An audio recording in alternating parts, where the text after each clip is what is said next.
저녁 주시는 말씀을 통하여 우리의 믿음이 다시 한 번 더 하나님의 말씀 안에 도전할 수 있는 은혜가 선포되어지기를 주님의 이름으로 축복합니다. 우리 성도님들은 새로운 길, 그리고 새로운 시작, 새로운 책임이 앞에 나타난다면 어떤 마음이 드십니까? 당장에 내일 이사를 하셔야 합니다. 그러면 어떤 마음이 드실 것 같아요? 교회 너무 멀어져서 이제 교회도 옮겨야 되고, 그리고 심지어는 직장도 멀어지게 됩니다. 그럴 때에 많은 사람들이 긴장을 하거나 두려움, 새로운 시작에 대한 어려움을 찾게 됩니다.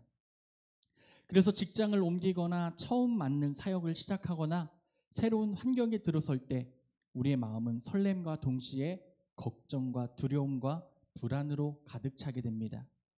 내가 과연 이 일을 잘 해낼 수 있을까? 사람들은 나를 어떻게 볼까? 내가 실수하면 어쩌지? 내가 이 자리에 어울리는 사람일까라는 수없이 많은 질문들을 우리들은 하게 됩니다. 제가 예전에 104kg, 7kg가 나갔습니다. 지금은 90kg예요. 네, 많이 뺐어요.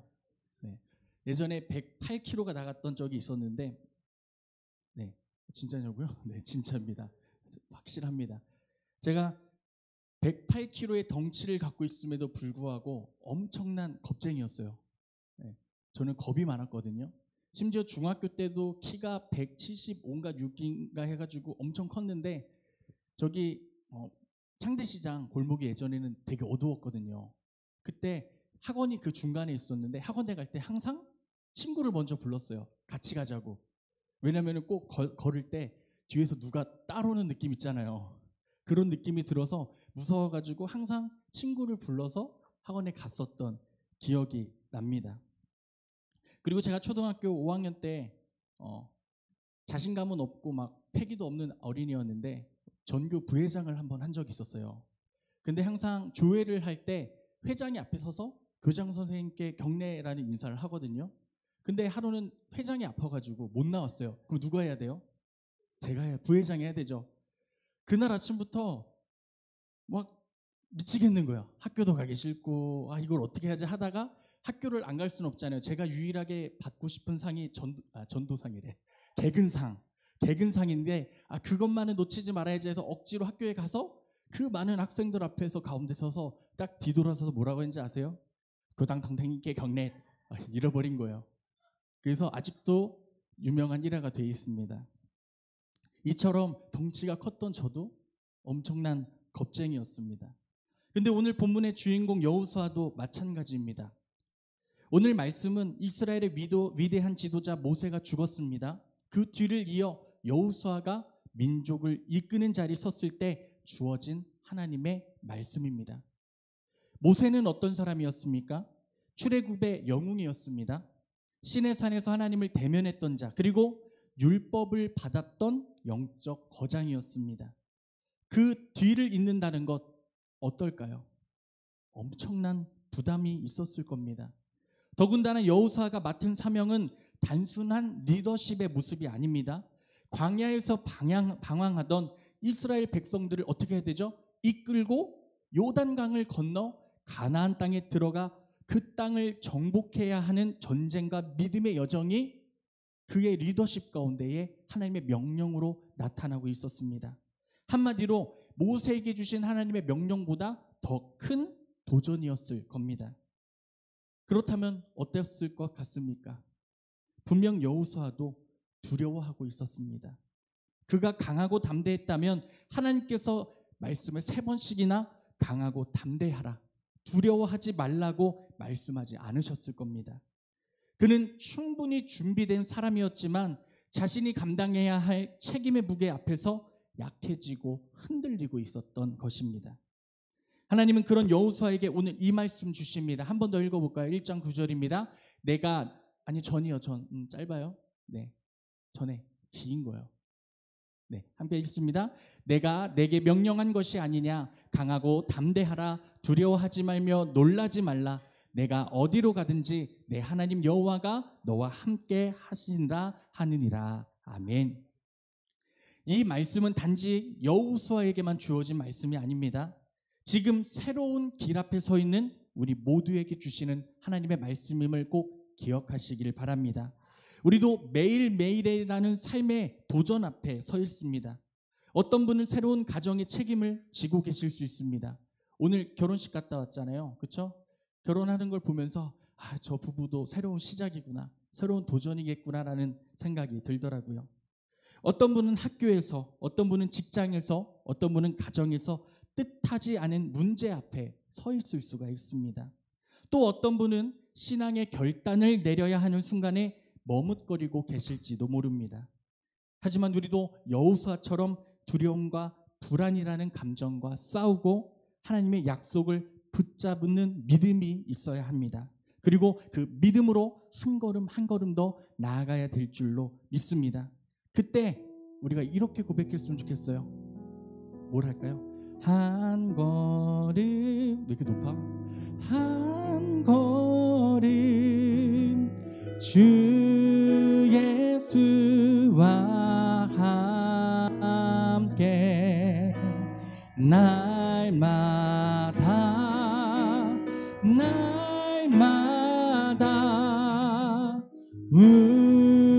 우리는 걷게. 우리 한 번 더 고백해 볼까요? 주님, 한 걸음 나아갑니다. 한 걸음 한 걸음 주 예수와 함께 날마다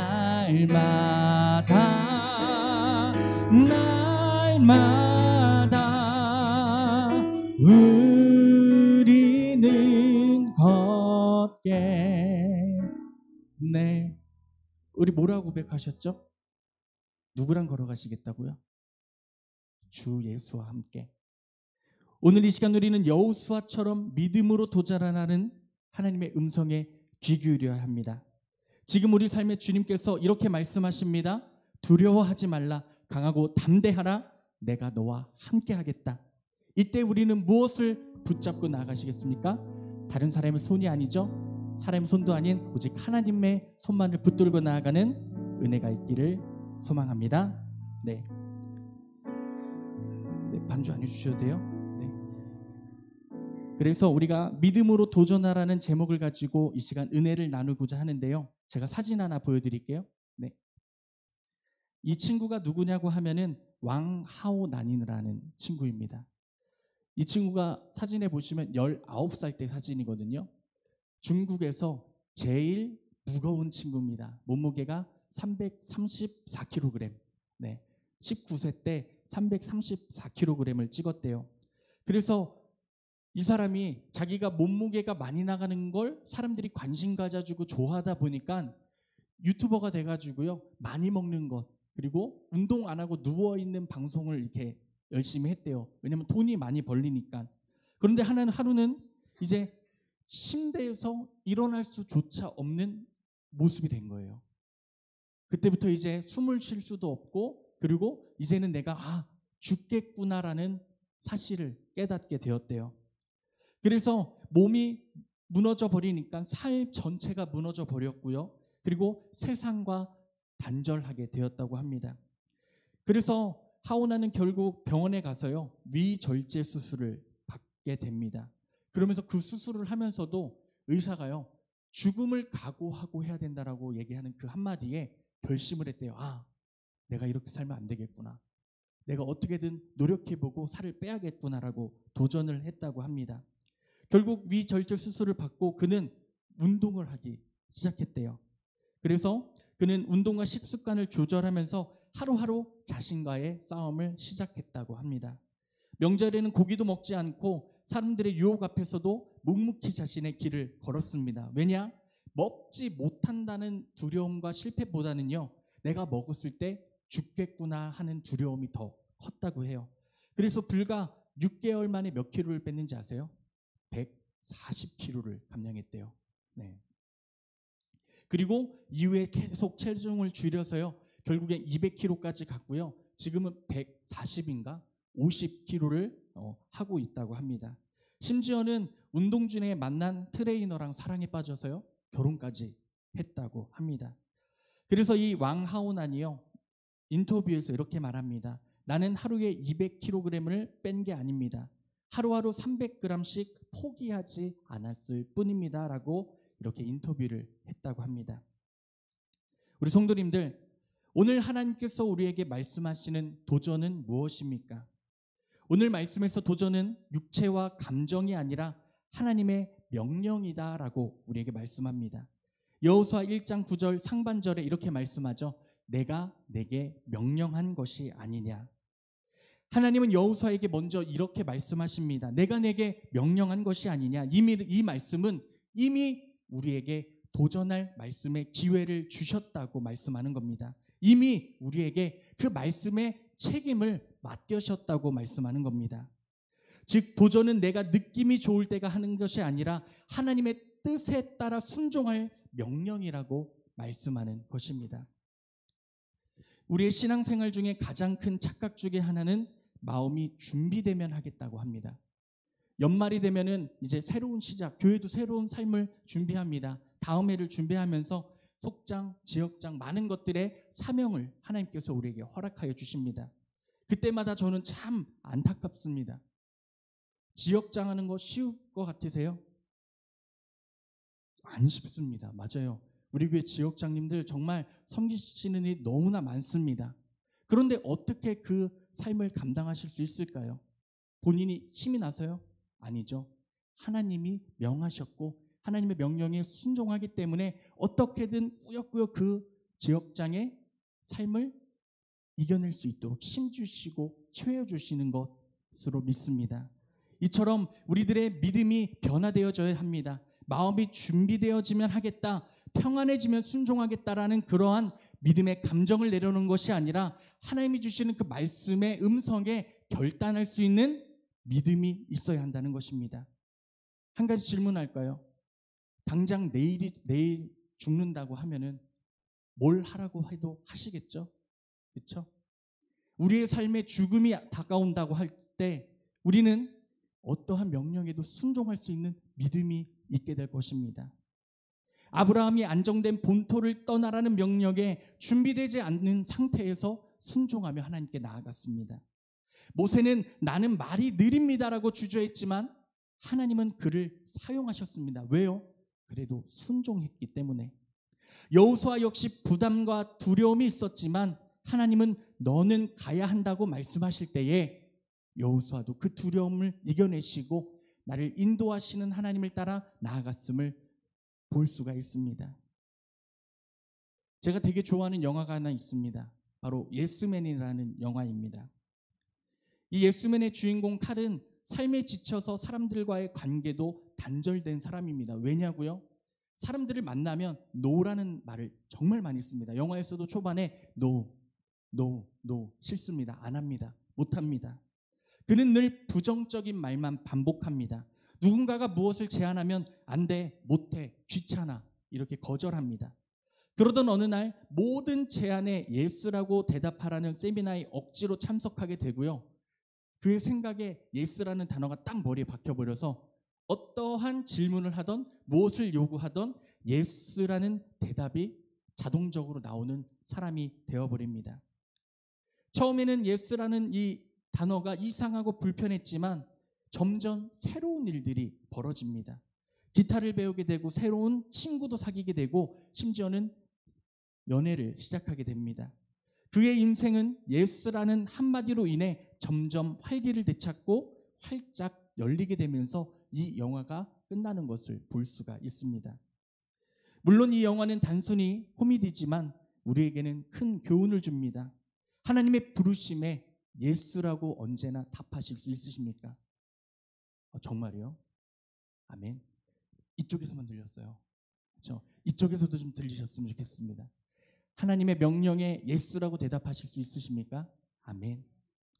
우리는 맨날 하나님의 명령 안에 주님, 제가 뭘 할 수 있겠습니까? 주님, 저는 할 수 없습니다라고 생각했던 모습들이 있다면 이 시간 모두 다 내려놓으시고 주님, 예, 하겠습니다라는 믿음의 선포가 나타나기를 주 이름으로 소망합니다. 사랑하는 성도님들, 하나님께서 나에게 말씀하신 도전과 책임은 무엇입니까? 나는 아직 기분이 내키지 않아서 완벽하게 준비되지 않아서 미루고 있는 것들이 있습니까? 하나님께서 나에게 이미 명령하셨다면은 나는 지금 당장 순종하며 나아가야 될 줄로 믿습니다. 내가 아직 부족할지라도 하나님의 명령하셨기에 할 수 있게 하심을 믿음으로 선포하시기를 바랍니다. 그때에 나의 삶이 한 번 더 믿음의 삶으로 변화되어질 줄로 믿습니다. 또한 두 번째는 이것입니다. 1장 9절 말씀에 중간에 이렇게 말하죠. 함께 읽어볼까요? 강하고 담대하라. 한 번 더 읽어볼까요? 강하고 담대하라. 하나님은 여호수아에게 반복적으로 말씀합니다. 강하고 담대하라. 1장 전체에서 총 3번이 등장하는데요. 그만큼 강조되는 명령입니다. 그 이유는 무엇일까요? 여호수아는 겁이 많은 사람이었기 때문이 아닙니다. 그가 지금 감당해야 할 사명이 너무나 크고 무거웠기 때문입니다. 이 담대함은 성격에서 나오는 것이 아닙니다. 우리가 흔히 저 사람은 성격이 담대해서 저런 말이 할 수 있고 저런 일을 할 수 있어라고 생각합니다. 하지만 성경에서 말씀하는 담대함은 성격이 아니라 하나님이 나와 함께 하신다는 확신에서 나오는 태도가 담대함이다라고 이렇게 기록합니다. 다윗이 골리앗 앞에 담대했었던 이유는 무엇입니까? 다윗이 골리앗보다 키가 컸습니까? 아니죠. 다윗이 기관총을 들고 골리앗 앞에 섰나요? 아니죠. 뭐가 있었기 때문입니까? 하나님의 말씀이 있었고 그에 대한 순종이 있었고 하나님이 나와 함께 하신다는 담대함이 있었기 때문에 만군의 여호와의 이름이 있었기 때문에 하나님을 의지하며 그 앞에 나아갈 수 있었던 겁니다. 그렇다면 스데반이 돌을 맞으면서도 두려워하지 않았던 이유는 무엇입니까? 돌을 맞아도 아프지 않은 몸을 하나님이 주셨기 때문일까요? 아닙니다. 성령이 충만했고 그로 인하여 하늘의 문이 열렸기 때문입니다. 그렇기에 진짜 담대함은 두려움이 없어서가 아니라 그 두려움보다 크신 하나님을 바라보기 때문에 가능한 것입니다. 그래서 잠언 19장 21절에 이렇게 말씀합니다. 함께 읽어볼까요? 19장 21절입니다. 사람의 마음에는 많은 계획이 있어도 오직 여호와의 뜻만이 완전히 서리라. 아멘. 우리의 계획이 아닌 여호와의 뜻을 바라볼 때에 문제보다 크신 하나님이 우리 성도님들과 동행하셔서 모든 하나님의 뜻을 인도하시고 이루어 주신다고 말씀하시는 겁니다. 오직 뭐만이 바로 선다고요? 여호와의 뜻만이. 지금 내가 주저하고 있는 것이 무엇입니까? 나는 담대함을 사람의 칭찬이나 경험에서 찾고 있지는 않습니까? 나에게 있는 자신감이 하나님이 나와 함께 하신다는 확신에서 시작되어지는 믿음이 생기시기를 주님의 이름으로 축원합니다. 세 번째는 이것입니다. 1장 9절의 뒤에 절을 보면 이렇게 말씀하죠. 네, 한 장 넘겨주시면 1장 9절에 아니군요. 죄송합니다. 뒤져. 네, 두려워하지 말고 놀라지 말라. 함께 읽어볼까요? 두려워하지 말며 놀라지 말라. 하나님은 여호수아에게 두려워하지 말라, 놀라지 말라라고 말씀합니다. 여기서 두려움은 마음속 깊은 걱정입니다. 그리고 놀람은 외부의 환경에 갑작스러운 충격을 말씀합니다. 즉, 너 마음속에도 흔들리지 말고 상황 속에서도 당황하지 말라고 말씀하는 의미입니다. 두려움은 정말로 지극히 정상적인 감정입니다. 혹시 두려움과 무서움이 없으신 분 계시나요? 없으시죠? 두려움이 없는 사람은 없습니다. 그렇기에 하나님도 우리가 두려움을 느끼는 것을 이해하십니다. 예수님조차도 겟세마네 동산의 고통 속에 땀방울이 핏방울이 되시도록 기도하셨습니다. 그러나 문제는 무엇이냐? 우리들이 그 두려움 속에서 멈춰 살아가고 있다는 겁니다. 믿음은 두려움 속에서도 한 걸음 내딛는 용기가 나타난다는 것을 기억하시기를 바랍니다. 제가 유튜브에서 72세의 야구 선수의 꿈을 꾸고 계시는 할아버지를 본 적이 있습니다. 일반인이 투수로 100km의 공을 던지는 건 참 힘들거든요. 저도 던져봤자 80, 90밖에 안 나와요. 근데 이 할아버지는요, 신기하게도 100km 같은 50km의 공을 던지십니다. 그러니 매번 야구 선수 오디션이 있어요. 독립구단이요. 오디션에 나가면 선수로 발탁이 될까요? 안 되죠. 심지어는 온몸이 성치가 않으셔서 공 몇 개 던지면 힘들다라고 앉아 계십니다. 하지만 할아버지에게는 꿈이 있습니다. 죽기 전에 야구 선수가 되시는 겁니다. 그래서 지금도 할머니는 엄청 걱정을 하세요. 연세가 많잖아요. 그러니까 손가락 하나 다치실까, 다리가 하나 다치실까, 매일매일 할머니는 할아버지가 마당에서 공을 던지는 모습을 보면서 걱정만 합니다. 그러면서 할머니가 할아버지한테 이렇게 말하더라고요. 우리 살 날도 얼마 안 남았는데 공 좀 그만 던지고 같이 여행이나 가자고. 하지만 꿈을 향해 달려가는 할아버지의 모습을 보면서 저도 참 많은 도전을 했습니다. 왜 이 할아버지가 육신의 어려움과 힘듦이 있음에도 불구하고 그 야구 선수라는 꿈을 향해 연습하고 걸어갈 수 있을까요? 그에게는 꿈이 있기 때문입니다. 도전이라는 삶의 목표가 있기 때문입니다. 그런데 신기합니다. 우리는 하나님의 자녀, 예수 그리스도의 자녀입니다. 하나님께서 우리에게 무엇을 주셨습니까? 말씀을 주사 그 말씀대로 행하는 자에게 하나님이 우리에게 능력을 부어주신다고 말씀합니다. 그래서 이사야서 41장 10절에 이렇게 말씀하시죠. 두려워하지 말라, 내가 너와 함께 하니라. 놀라지 말라, 나는 내 하나님 됨이라. 내가 너를 굳세게 하리라. 참으로 너를 도와주리라. 참으로 나의 의로운 오른손으로 너를 붙들리라. 아멘. 누가 도와주신다고요? 누구요? 하나님이요. 하나님이 의로운 손으로 우리를 붙들어 주신다고 말씀합니다. 그리고 우리를 굳세게 하게 하시고 참으로 우리를 도와준다고 말씀하십니다. 어떤 전제 조건이요? 하나님 앞에 두려워하지 않을 때. 아멘. 두려워 말라, 너와 함께 함이니. 놀라지 말라, 나는 내 하나님 됨이니. 무서워 말라, 내가 널 도와주리니. 너는 마음에 염려치 말라. 우리 한 번 더 고백할까요? 두려워 말라. 아멘. 두려워 말라, 너와 함께 함이니. 놀라지 말라, 나는 내 하나님 됨이니. 무서워 말라, 내가 널 도와주리니. 너는 마음에 염려치 말라. 주님 우리에게 말씀하십니다. 내가 너를 굳세게 하리라. 내 손으로 너를 꼭 붙잡아 주리라. 내가 너를 의롭게 함이니. 너는 마음에 염려치. 우리 한 번 더 고백할까요? 내가 너를 굳세게 하리라. 아멘. 내가 너를 굳세게 하리라. 내 손으로. 주님 우리에게 말씀하십니다. 우리의 손을 꼭 붙잡아 주리라. 아멘. 내가 너를 의롭게 함이니. 너는 마음에 염려치 말라. 우리 사랑하는 성도님들, 하나님만을 바라보십시오. 하나님을 바라보는 눈이 클수록 문제는 작아집니다.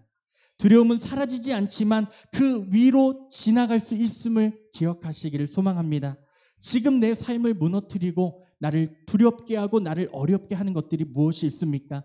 그 모든 것들을 주께 맡길 때에 주님의 의로운 오른손이 우리 손을 꼭 붙잡아 주사 그것을 이길 길과 힘을 우리에게 허락하여 주실 줄로 믿습니다. 아멘.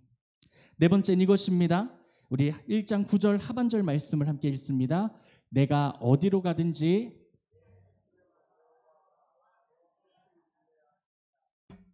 아멘.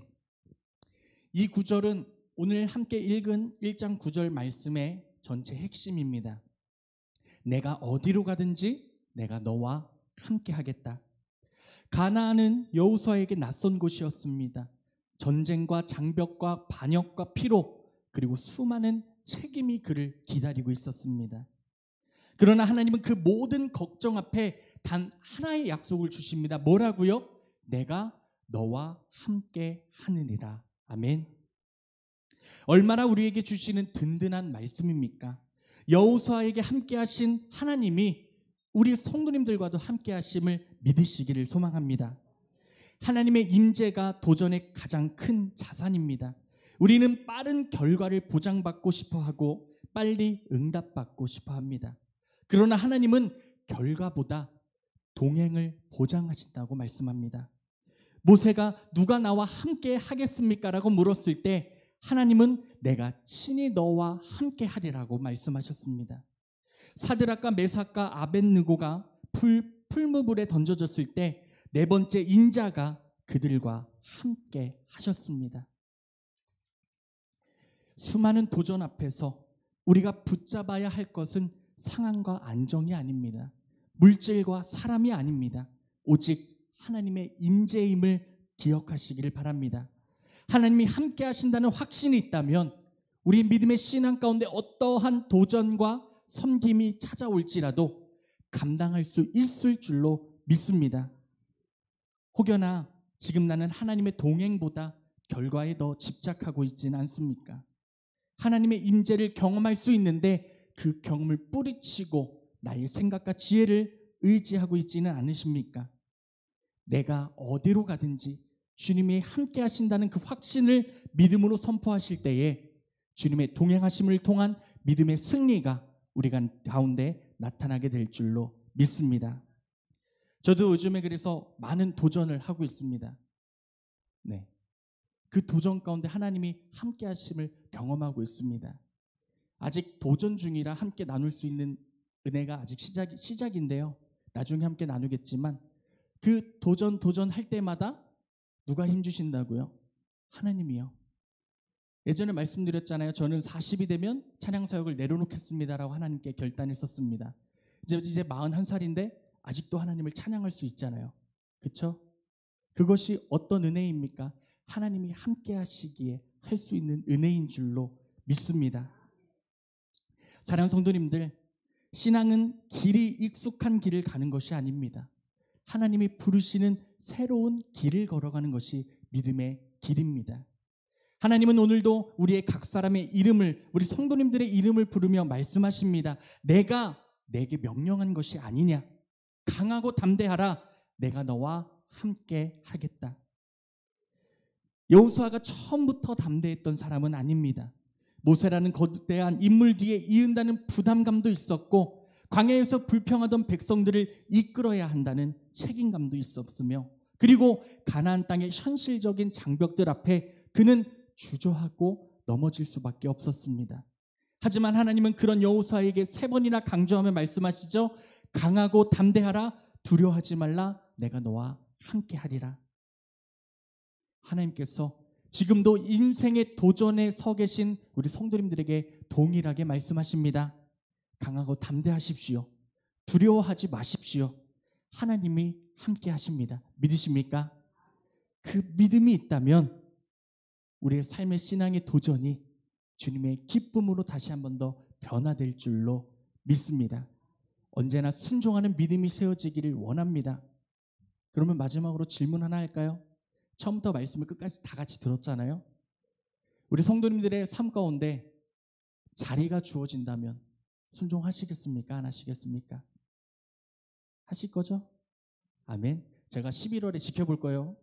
네, 11월에 만약에 제가 지금 눈에는 이제 설교를 함께 나눈 권사님들하고 성도님 다 기억이 되거든요. 만약에 못 하신다면 제가 전화해서 여호수아처럼 되셔야죠 라고 말씀드릴게요. 아셨죠? 하나님이 주시는 그 길로, 그 자리로 두려움 없이 승리할 수 있는 믿음이 되시기를 주 이름으로 축원합니다. 기도하겠습니다. 사랑의 하나님, 우리의 삶은 끊임없는 선택과 도전의 연속입니다. 때로는 주저앉고 싶고, 때로는 사람들의 시선이 두렵고, 때로는 실패의 기억이 우리를 멈춰 세울 때도 있습니다. 그러나 오늘 여호수아에게 주셨던 그 말씀은 우리의 마음에 다시 한 번 더 새기며 나아갑니다. 내가 너와 함께 하겠다. 두려워하지 말라. 강하고 담대하라. 주님 내